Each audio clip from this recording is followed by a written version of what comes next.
ನಿಯಾಸ್ ಬಂದ ನಂತರ ಏನು ನಮ್ಮ ರಿಸೋರ್ಸ್ CRP ಮತ್ತು BRPಗಳಿದ್ದಾರೋ ಅವರು ಸಂಪನ್ಮೂಲ ತಂಡದಾಗಿ ಕೆಲಸ ಮಾಡೋದಕ್ಕೆ ಹೆಚ್ಚಿನ ಒಂದು ಒತ್ತಾಸೆ ಸಿಗ್ತಾ ಇದೆ. ಯಾಕಂದರೆ ನಮ್ಮ ಏನು ಒಂದು ಶಾಲೆಗಳಲ್ಲಿ ಆ ಟೀಚರ್ಸ್ಗೆ ಶೈಕ್ಷಣಿಕವಾಗಿ ಒಂದು ಸಪೋರ್ಟ್ ಬೇಕಾಗಿದೆ. ಅದು ಅಕಾಡೆಮಿಕ್ಕಿಂತ ಹೆಚ್ಚಾಗಿ ಶೈಕ್ಷಣಿಕವಾಗಿ ನಮ್ಮ ಗುಣಮಟ್ಟವನ್ನು ಸುಧಾರಣೆ ಮಾಡಬೇಕಂತ ನಿಟ್ಟಿನಲ್ಲಿ ನಮ್ಮ ಒಂದು ಏನು CRP BRPs ಅವರ ಜಾಬ್ ಚಾರ್ಟ್ ಏನಿದೆ ಅದರಲ್ಲಿ ಈ ಟೀಚರ್ಸ್ಗೆ ಗೈಡ್ ಮಾಡ್ತಕ್ಕಂಥ ಅಲ್ಲಿಯ ಒಂದು ಆ್ಯಕ್ಚುಯಲ್ ಕ್ಲಾಸ್ ರೂಮ್ ಟೀಚಿಂಗ್ನಲ್ಲಿ ಏನು ಬದಲಾವಣೆಗಳಾಗಬೇಕು ಮಕ್ಕಳ ಕಲಿಕೆಗೆ ಅನ್ನುವ ನಿಟ್ಟಿನಲ್ಲಿ ನಿಯಾಸು ನಮಗೆ ಭಾಳ ಸಹಕಾರಿಯಾಗಿದೆ. ಪ್ರಾಯೋಗಿಕಾತ್ಮಕವಾದಂಥ ಒಂದು ಅವಕಾಶಗಳು ಕಡಿಮೆ ಮಟ್ಟದಲ್ಲಿತ್ತು, ಅದು ಸಂಪೂರ್ಣವಾಗಿ ಇರಲಿಲ್ಲ ಅಂತಲ್ಲ, ಕಡಿಮೆ ಮಟ್ಟದಲ್ಲಿತ್ತು.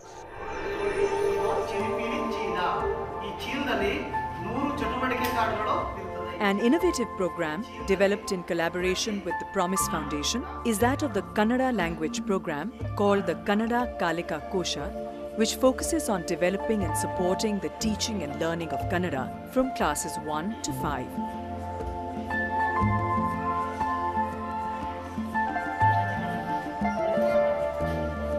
The program has developed new teaching learning material such as self-access cards and new pedagogies which are demonstrated in the classrooms. These have been used in multi-grade classrooms and also in the Ashram Shala schools. The speciality of the classroom library is that this library is exclusively for that particular classroom, wherein the materials cater to the needs of the children, and also the understanding that children are at various reading levels in a given classroom. So these materials are also graded and then kept in the classroom. For the classroom library, we initially suggested the teachers to collect the local stories and the local songs, the folklores, etc. And then the children made small books or the teacher made small books to be displayed. In order to supplement for those things, ready-made materials were also produced, and these ready-made materials we called it as the self-access card as a means of management for the multi-grade situation. While the teacher engaged in a particular group of students, the other students could engage in using these with minimal teacher intervention.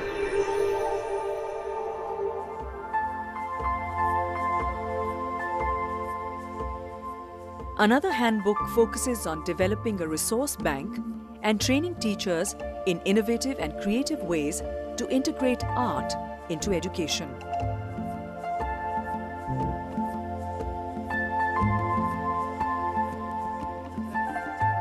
New practices introduced by many of the teachers who have undergone this program demonstrate that art activities in schools can alter children's educational experiences and make learning interactive and interesting.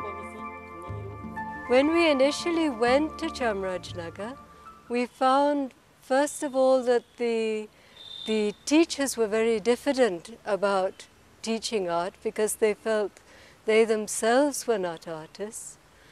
But one of the thrusts of the program has been to help teachers feel that they can foster art activities. We gave a strong emphasis to natural materials, waste materials, so that the children,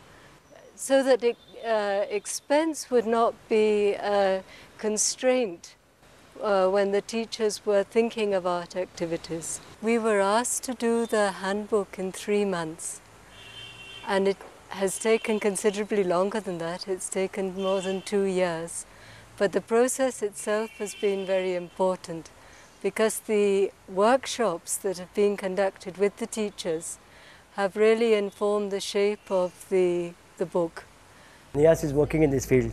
Nias in the talukas like Kollegal and Gundlapet, they are actively working in 2 different projects. They are really very good.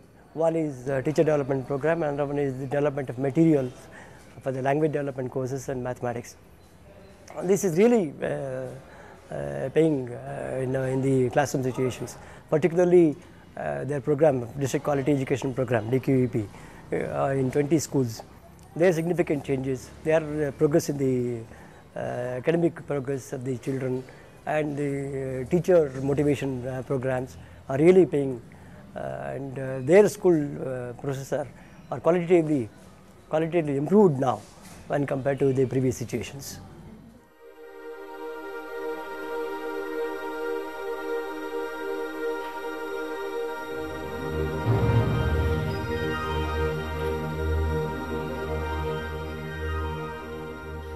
The past 3 years have been a time for trying to evolve sustainable improvements at the classroom, school, curricular and systemic levels. Some notable program achievements are development of a multi-pronged approach to education in schools with a focus on supporting teachers and involving members of the community, and regular monitoring of schools with the help of visit reports and indicators. Development of a reading program for Kannada and art in education inputs to curriculum.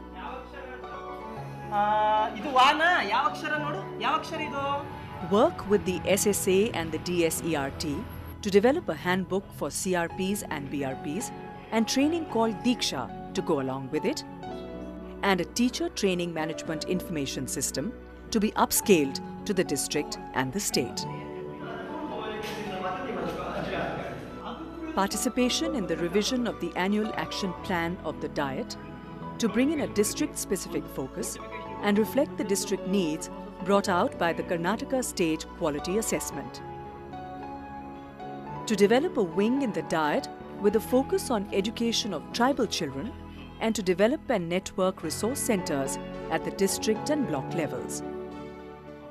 When we began our work, we had resolved that we will be systemic in character, and we will try not to establish any kind of parallel activities to the state government.